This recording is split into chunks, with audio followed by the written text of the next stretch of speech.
tinawag si Mayor Vico sa House of Representatives, hindi para magbigay ng testimony. Nagsabi siya ng opinion niya Tungkol sa mga diskaya. na sinungaling ang mga taong ito. Yes, opo. Ang opinion ba'y tinatanggap sa pagdinig? Oho. Opinion mo yun eh. Sa bawat pagdinig, mapakorte man o ibang quasi-tribunal, quasi-judicial tribunal, ang opinion, binabaliwala. Hindi tinatanggap ang opinion. Bakit kinakailangan siyang magpahayag ng opinion doon? Doon sa House of Representatives, kung titingnan ninyo, nakikita mo, sinasabi nila na hindi kanya totoo yung sworn statement ng mga diskaya.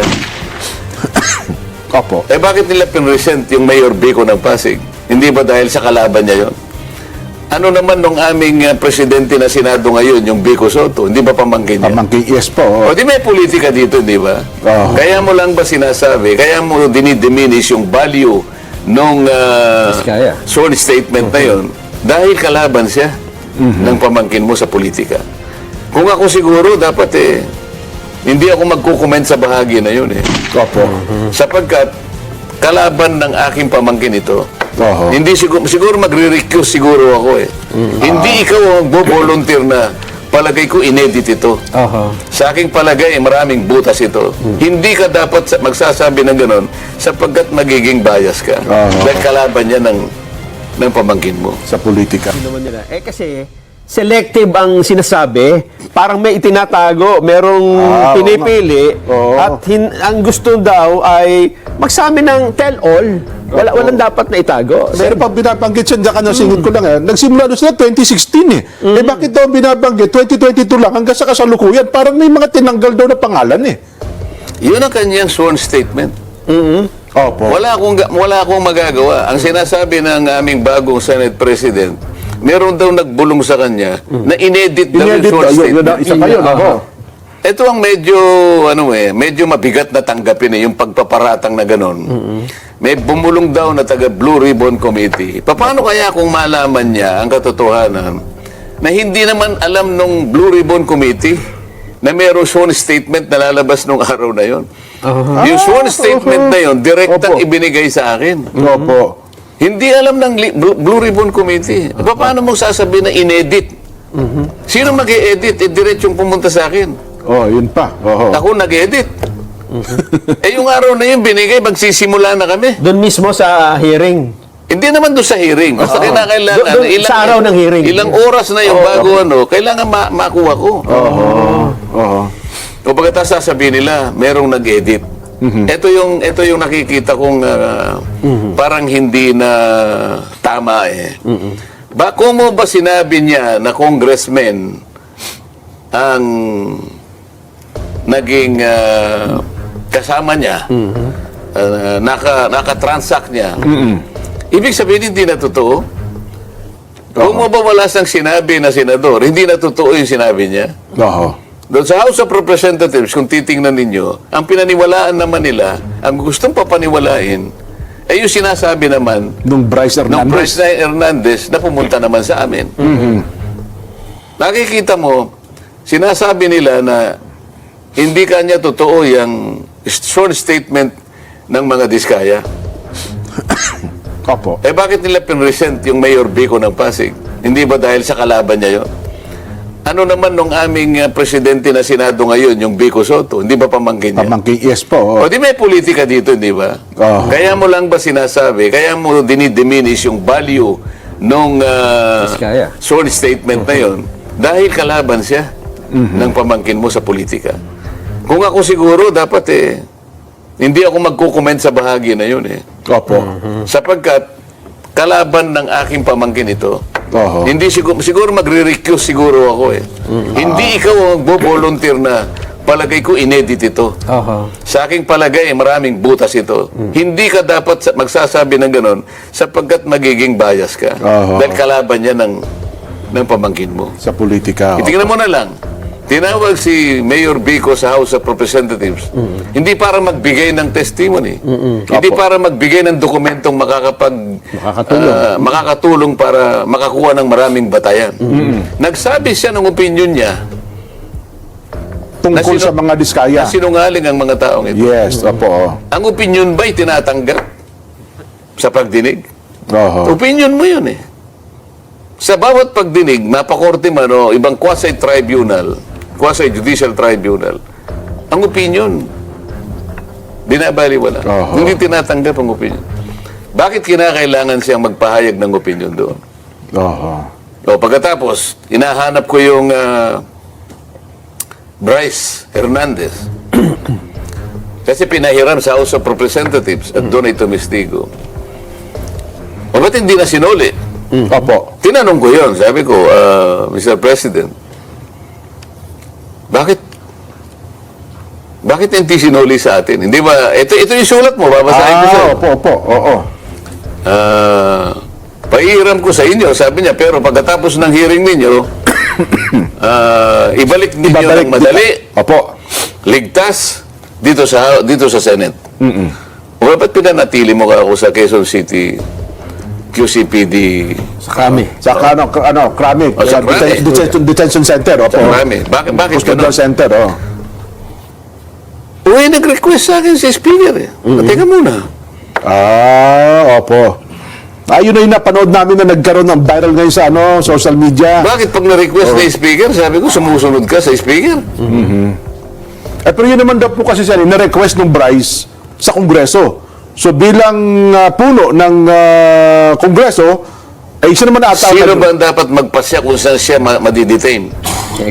Yung na-contempt? O yung otoridad na nag-contempt? Yung nag-contempt. Kayo, nakastanding yung contempt order ng Senado. Hindi ka Opo. pwedeng mamili kasi ikaw ay nasa legal custody ng Senate. Nanganganib daw po siya doon, Sen eh. Okay, kapag hindi mo siya sinuli, binibigyan mo ng credential sinasabi niya. Ayun. Sa mga pin, sabi ko, hindi ko kayang tanggapin.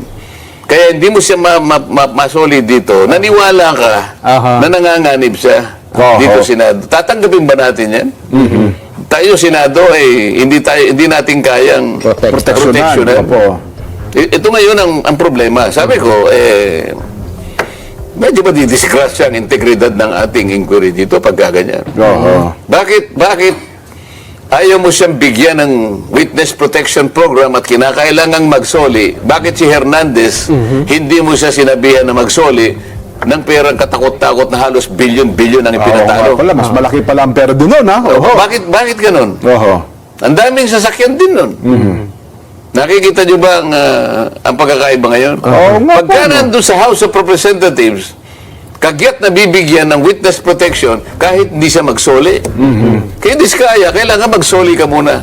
Tingnan po ninyo ang pagkakaiba. Hindi naman daw ata humihingi na maging witness itong si Bryce Hernandez sa Hindi, iko-cover nga, yun nga yung, yun nga yung gusto nilang mangyari. Magsabi ka lang ng totoo. Merong nag-text sa akin. Isa sa mga tumutulong na legal officer sa mga diskaya.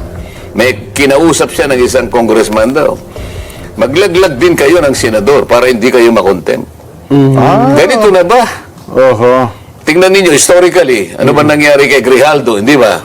Opo. Ganon, sila yung gumagawa nun. Sa Senado, walang ganon eh. Yun ang nangyari kay Garma. Yun ang nangyari kay, do sa pulis, yung Ed, nakalimutan ko yung apelyido. Pero sa Senado, walang ganong klaseng kasaysayan. So, gusto ko makita ninyo yung pagkakaiba. Meron ka bang karapatan na sabihin mo na may butas itong parang hindi totoo, parang inedit? Bakit mo huhusgahan ang sworn statement ng isang tao nung ihayag niya nung ako pa yung chairman ng committee? Opo. O bakit nung ako'y napalitan na? Ibig mo sabihin, yung proceedings namin ay papalitan mo rin. Pinagtalunan, inapprove, ito yung ginawa namin, napatunayan namin na kailangan niyang magkaroon ng protection. Ito yung hiningi niya. Kaya gumawa ko kagad ako ng sulat bilang chairman. Bininbin niya. Alam niya kasi papalitan na pala ako. So, ang ginawa niya dahilan ngayon, kaya hindi niya pinirma yung sulat ko, hindi na ako ang chairman. At binigay niya raw kay Chairman Ping. Si Chairman Ping naman, nag-uusap na raw naman pala sila, kailangan magsoli muna. So, yun po yung nangyari. Sa makatwid, yung aming ginawang proceedings, kinu-question pa nila eh. Wala raw, marami raw sa mga kasama namin ang dissatisfied sa direction na Yun nga raw po. tinatahak. Yun pa po ang binabanggit. Oo. Ano Siguro, bang direksyon ninyo? siguro, liwanagin natin. Aha. Ano bang direksyon ang gusto nyo? Ayun. Di ba? Oo. Kami ang direksyon namin matuwid eh. Kayo, anong gusto yung direksyon? Sino siya para sabihin niya na dissatisfied? Sino sa mga kasama namin dissatisfied? Baka naman yung leader ng House of Representatives ang dissatisfied sapagkat puro congressmen ang binanggit. Oo. Kaya pala sinasabi nila, magbanggit din kayo. Maglaglag din kayo. Aha. Para hindi kayo makontent. Tama ba yun? Doon po sa punto ng pagiging state witness, kasi sabi nila, dapat daw, ang isang state witness ay least guilty. Hindi yung... Hindi ganon. Ganun ho ba? Ang mga requirements dyan, nasa Republic Act 6981. Okay. Basahin niyo yung Section 3 at saka yung Section 10 pag sama-samahin nyo.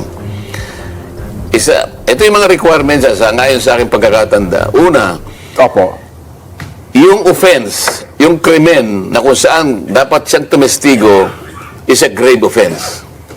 Grave talaga to, plunder ito. Opo. Wala kang ibang makukuhang testigo. Okay. So, ito lang. So, qualified din siya. Sila lang ang lumitaw. Kaya sabi ko, makipag-unahan kayo kasi kung sufficient na to, hindi ko na kailangan yung iba. Oo nga. Kasi hindi na kayo Tama magka-qualify. po, sapat na nga po na. Hindi na kayo magka-qualify Oo dito nga sa isang naman, requirement. Kung nakipag-unahan ngayon yun.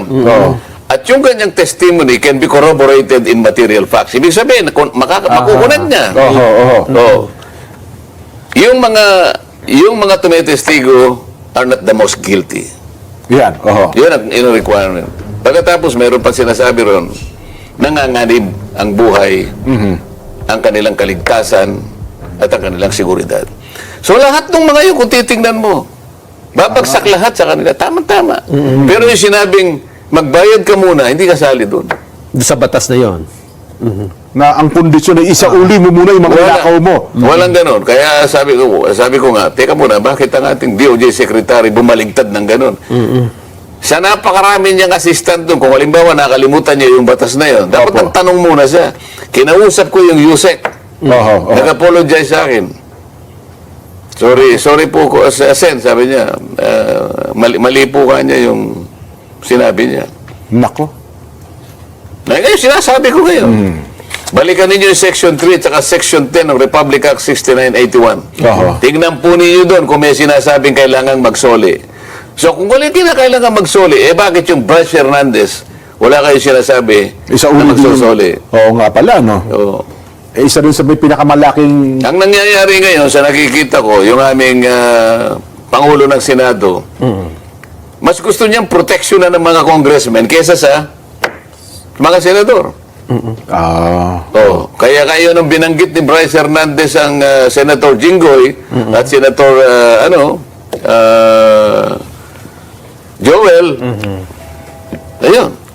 Tinutrektahan si Hernandez. Si Hernandez ang nakaproteksyon ngayon. Kung sinabi ko, teka muna, bakit ka ako nasa krame? O di nagtalo-talo kami. Ay siguro, alam nila, hindi nila mapangangatwiran. Bumaba siya. Kaya ko lang naman ginawa yun, sabi niya eh. Mamaya kapag tayo ang nanghiram, hindi rin na tayo pairamin. Ano ba ito? Hiraman ba ito? Yun nga ang punto. Yun ang lumabas doon sa iyong pagpupulong, sir. Pero sinabi ko sa kanya, ano ngayon kung di tayo pahiramin? May marami naman tayong sarili. Iyon pa na yung katwiran niya. Kaya niya daw ginawa yun sapagkat baka sakaling manghiram din ang Senado. Kung ako lang ako, hindi ako nanghiram. Sabi naman, bakit hindi mo ako kinonsulta? Bakit kita ko konsultahin? Ako ang Senate President. Yun po ang kanyang katwiran eh. Ako pa yung chairman eh. That time, Nung i-commit mo siya sa Quezon City, sa Krame, hindi napalitan ka na nun eh. Hindi ka ako. Tingnan mo ka ako itong account ng news. 2:15. Nung maalis ako ng chairman, 5:24. Ako na. Pa yung palahin mo ka niya. Ako ang chairman eh. Hindi mo binasa yung Section 6 ng ating tuntunin. Basahin mo. Ano ba nakalagay doon, Sen? Ba, the committee alone. Sabi niya. Ako lang. Bilang kayo chairman ng komite. Oo, sige, kausapin mo. Tapos sabi naman ni Senator Lacson, buti naman yan, medyo, sabi niya, bro, okay na ba sa'yo kung ilagay na lang natin sa Pasay City? Eh, tayo naman, hindi naman tayo Ayaw natin nakikipagtalo palagi. Pares lang naman. Gusto ko lang, maalis sa Krame. Sapagat Quezon City yun. Ang Senate Pasay City. O, sige, ako kayo na sa para lang makita nila tayo, reasonable tao. Yun. Ano mangyayari nito, Sen, kung eto, wala na yung commitment nabibigyan ng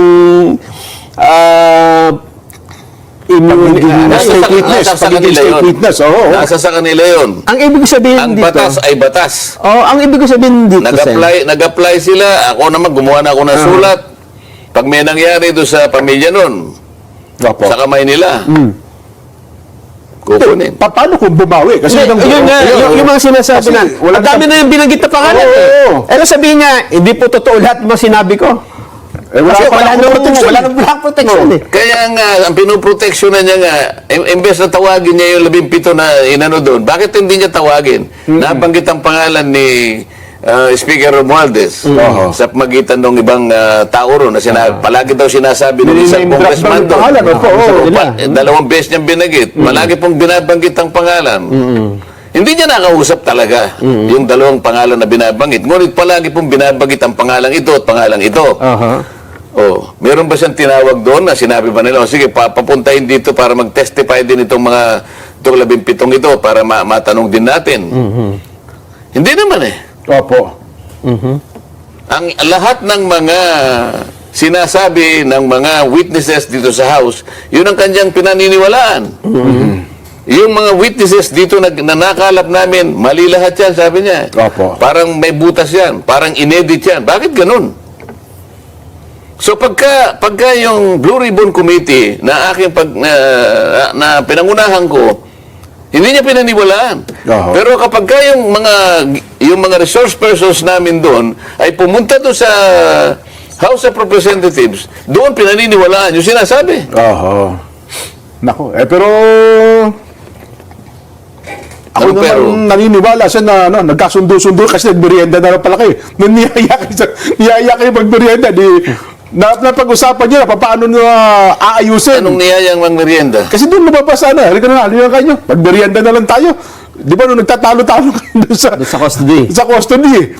Kasi magkukus tayo, sabi niya. magkukus tayo. Ito kasi si Senator Jingo, yung gulo talaga Dinig doon sa Anong nalaman nyo nung pagkatapos nun? Nagkukus na lang ako kayo. Siguro sabi ko naman. Hindi nagkukus sila. Nagkukus kami rito. Hindi, hiwalay kami. Hiwalay yun ba? Akala ko pala nagmerienda kayo. Hindi. Akala ko nagbigay siya ng kahit merienda man lang. Sige, maayos na tayo. Tayo naman yung mga maginoo. Pare-pares naman tayong mga senador. Nung una yata, si Senator Jingo, akala niya doon siguro yung puntahan. Doon siya pumunta. Kaya lang nakahiwalay din siya. May nakakita, andito yung iba, nandun siya sa malayo, kumakain siya mag-isa. Kasi nahanap ko rin siya Siya nag-privilege speech Tapos pagdating ni Senator Alan, nandun ka. Kumakain ng spaghetti. O siguro nalaman niya, nasan kayo makasama ko? Nagtanong-tanong, nandun sa kami, pinuntahan kami. So, may hiwalay silang caucus, may hiwalay kaming caucus. Pagka ganyan, Jen, parang nawawala na ng di ba? Parang lumalabo na may makakasuhan dito kapag humihina yung nawawala ng loob yung mga tetestigo. Di ba? Sayang naman. Pero anyway, Sen, ilatag natin kasi meron tayong Vox Populi sa araw na ito at nang sa ganun ay makapagbigay din po ng komento ang ating mga kababayan.